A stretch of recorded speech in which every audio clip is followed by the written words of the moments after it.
Thank you for joining us for The Conversation Continues. We're joined by Emily Eaton, the criminal justice reporter for the San Antonio Express News. Sanford Nowlin is the editor-in-chief of the San Antonio Current.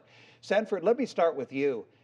In the 2017 legislature, a major battle began developing between the increasingly blue urban areas of Texas and the still predominantly red suburban and rural parts of the state.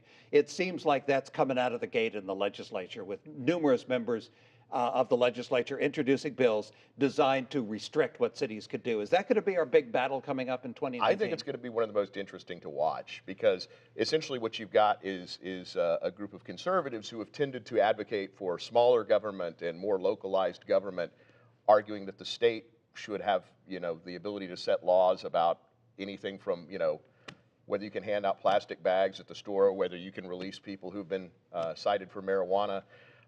In San Antonio's case, we've got this paid sick leave ordinance that went into effect. Austin has a paid sick leave ordinance, which is sort of tied up in court battles right now. And I think it's very likely we're going to see Republican lawmakers try to basically say that the state should be the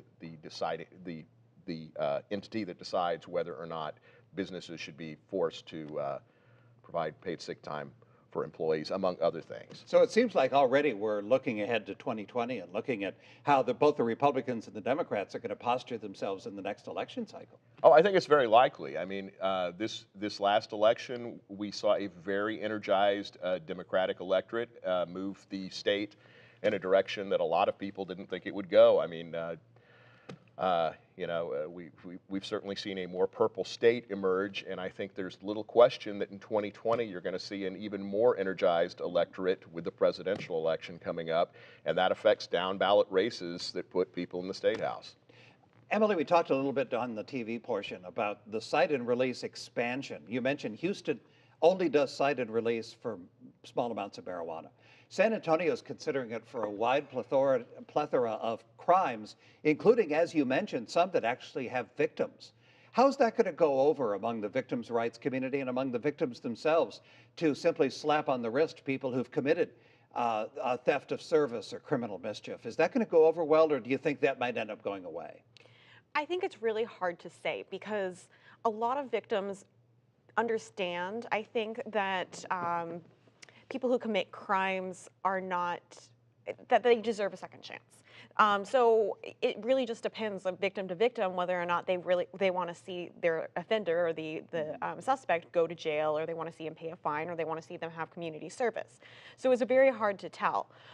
Houston actually is in the process of starting a cite and release program for larger amount of crimes. But again, we don't know exactly what that will look like, if there will be a criminal record associated with it, or if it will completely be expunged and they will just have to do community service or a class like it currently works. And I got the impression from Chief McManus that a lot of this will come out of talks between him and DA-elect Gonzalez coming up in December. Yes, that is absolutely true. McManus's evolution with this program is really, really interesting, because at first, when LaHood announced that he was going to start a cite and release program, McManus wasn't there. He was flanked by County Judge Nelson and Sheriff Javier Salazar. And it was really interesting that McManus wasn't there. It's the largest law enforcement in Bexar County. So a lot of us were like, where the heck is Chief McManus? And at first he said, well, I look forward to ironing out the details. And then later he said, well, we'll see. We're interested, but we have not made a decision. And now he seems to be fully on board. In fact, before the meeting, the department indicated that they were not going to include graffiti as one of the offenses in this program because of the victim component, that it is a serious problem, and victims, will have their homes graffitied. But then once the meeting came, McManus said, no, actually, we are going to include graffiti. So it seems like he is open to a conversation about what this program will look like, and he's willing to work with the district attorney to iron out the details. Interesting things coming up in 2019. The legislature cite and release. Emily Eaton is the criminal justice reporter for the San Antonio Express News. Sanford Nowlin, editor-in-chief, San Antonio Current. Thank you very much for joining us today for The Conversation Continues.